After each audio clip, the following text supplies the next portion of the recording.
All right, guys. So the We Spa drama continues because apparently this weekend there was a brawl outside of the Korean spa in LA.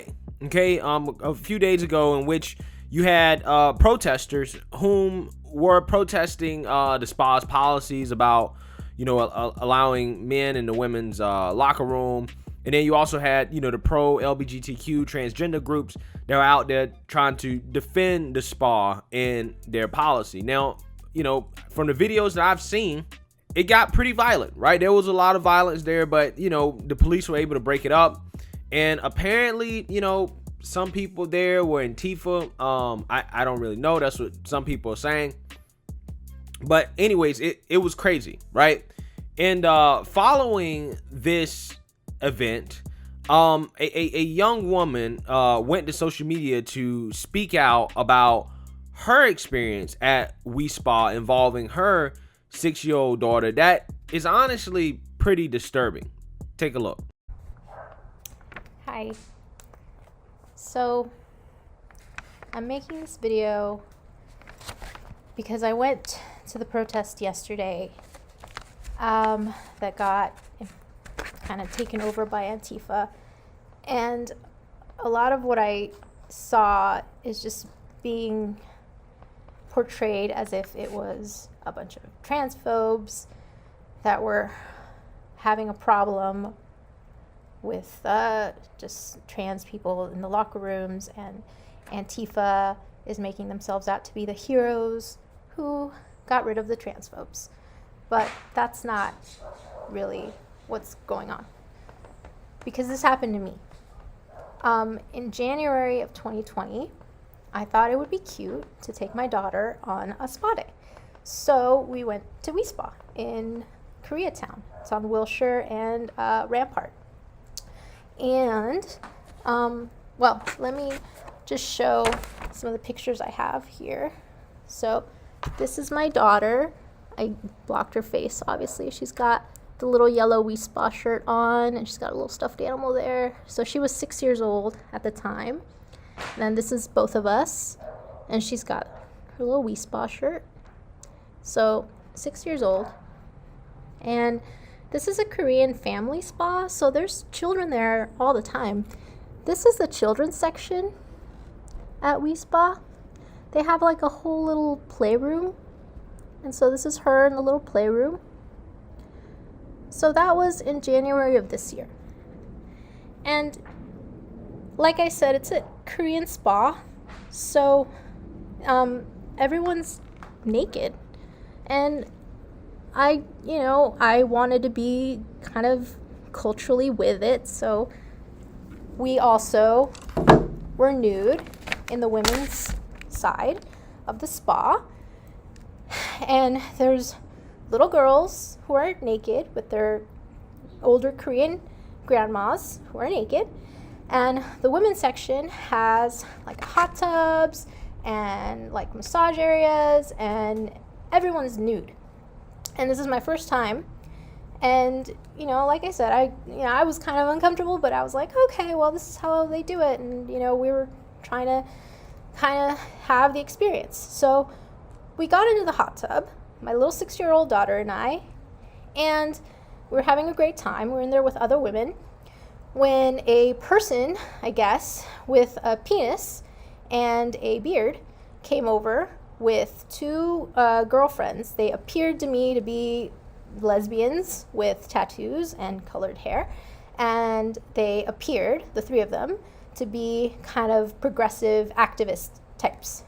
They came in with kind of an entitled attitude, and they sat down on the edge of the hot tub where I was with my daughter, my 6-year-old daughter, who was naked. And the person with the penis sat down on the edge of the hot tub with just fully on display, with his genitals fully on display. And so me and the other women in the hot tub kind of looked each other in the eye, and we just kind of made this face like, what the heck? And we're motioning to my daughter, I'm motioning to my daughter, and the women in the hot tub are like, I know, what the hell? And we were just uncomfortable, and I was trying to block my daughter from seeing the penis on the person with the 5 o'clock shadow, who was not trying to look like a woman at all. And we got out of the hot tub, and I walked away, and I thought I spoke to like a different woman, and this other woman said, they spoke to this person about covering up, but they refused. And I felt kind of horrified. I could see like the older Korean ladies peeking out from behind the kind of panels of the showers, trying to cover themselves up with a towel. All the women were uncomfortable. No one wanted to say anything. Everyone in LA is pretty progressive. I'm a registered Democrat. I've been to gay pride. I have no problem with gay people. I have no problem with trans people. This is different. My daughter is 6 years old, and she was like nude, and this person wasn't making any attempts to look like a woman whatsoever. They walked in with the most entitled attitude, almost like spreading their legs on purpose, with these two other very progressive, activisty looking women into a Korean spot. It's really, really, really Korean too. They didn't care about making the old Korean ladies uncomfortable. They just walked in almost hoping someone would say something. So I was uncomfortable.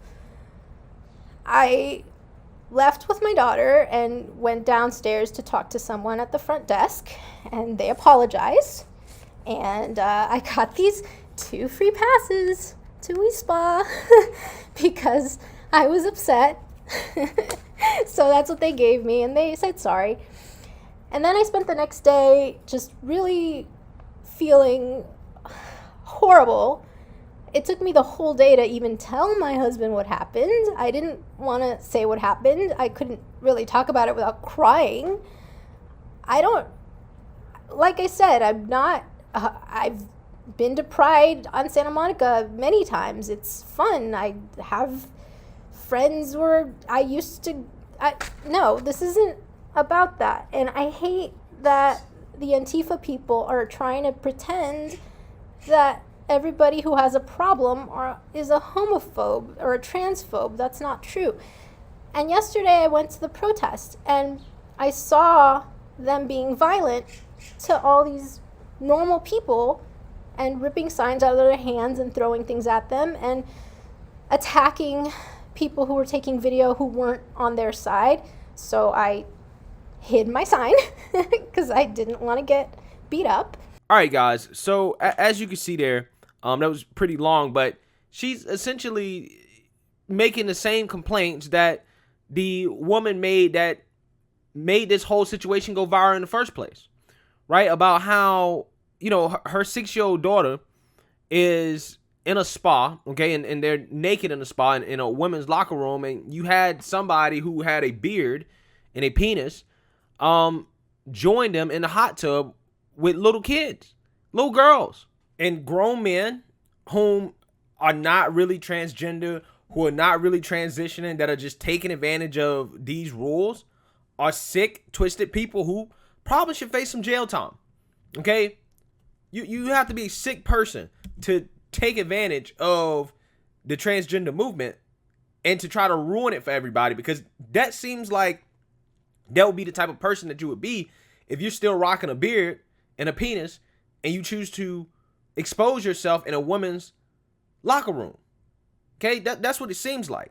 And to me, guys, when I first react to this video, I feel like I've made my stance on this situation pretty simple, right? Like, I think that the trans community should be against people who still look like men, right? That still have male body parts being allowed to go into women's restrooms. Because, it's not like this woman is a right winger or anything like that. Again, could it be fake? Could she just be making it up? It could be. That's what some people on Twitter are saying, right? They're accusing her of making it up and it being fake. But if you take her story at face value, again, she said she was a Democrat. She's liberal. She doesn't have any reason to really, be super against the movement or anything like that. But she's saying, like, you can take it too far, right? You can alienate people who otherwise would agree with the movement, right? Who would kind of be on your side a little bit. But sometimes things go too far. And I think that when you have people who identify as transgender, right? Specifically men that identify as women, and they continue to look like men, as in rock beards, and, you know, they haven't undergone surgery, and they go into women's locker rooms under the guise that, well, you know, I'm transgender, I'm a woman, I identify that way. That is a bad look for the transgender community. It is, because they're taking advantage of the rules.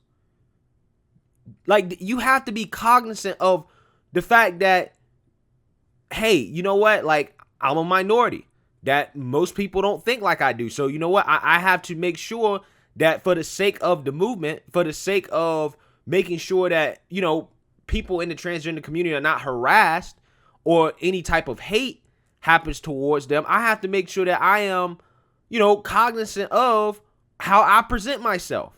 And that entails which bathroom you choose to use when you know that you don't look like the sex that's in the bathroom that you're choosing to use. You don't look like that. Now, it's one thing if they underwent surgery, they look feminine, they have boob job. If you couldn't even tell the difference, right? Right? You might be able to tell a little bit, but you couldn't really tell the difference. That's one thing. That, I think, in that situation, I think it would be more awkward for that person to be in the men's restroom than it would for them to be in the women's restroom, considering that they don't have male parts anymore and they don't look like a man as much, right? I think it would be more awkward. So I say, okay, you know what? Fine, right? And I feel like I have a reasonable position on that. But for whatever reason, it's almost like in today's political climate, we can't come to reasonable conclusions about what should and should not be acceptable. And this is something that I think, again, the transgender community, y'all, you have to deal with that. There's no way you should be okay with somebody who, you know, claims to be transgender, that, you know, identifies as a woman, still rocking a beard and a penis and choosing to use the women's restroom when looking like that. Like, I mean, that to me it makes it harder for that community, right? It makes it harder for those who are actually really, you know, transitioning, right? That really want to live their lives as women, right? Even though I disagree with it, but I'm just saying. So much for the theory that, well, only that one woman was speaking out and that it wasn't a big deal and people don't really care about this, blah, blah, blah. No, people care about it. Most people just don't say anything about it because they're afraid of, you know, being called a bigot or a homophobe or transphobic. That's why most people don't say anything. But most people in normal society, they're not okay with this stuff. They're not. And you're going to start to see more people speak out about their experiences because it's to the point where it's like, okay, you have an inch, but they want to take a mile every single time, right? If you want to be accepted in society, which I don't want to discriminate. I want people to feel accepted. Then you have to be cognizant of social norms. And you can't go into the extremes. And you have to control those people who are trying to take advantage of rules and denounce those people. And that way, you make it better for those that actually do want to live their lives as women.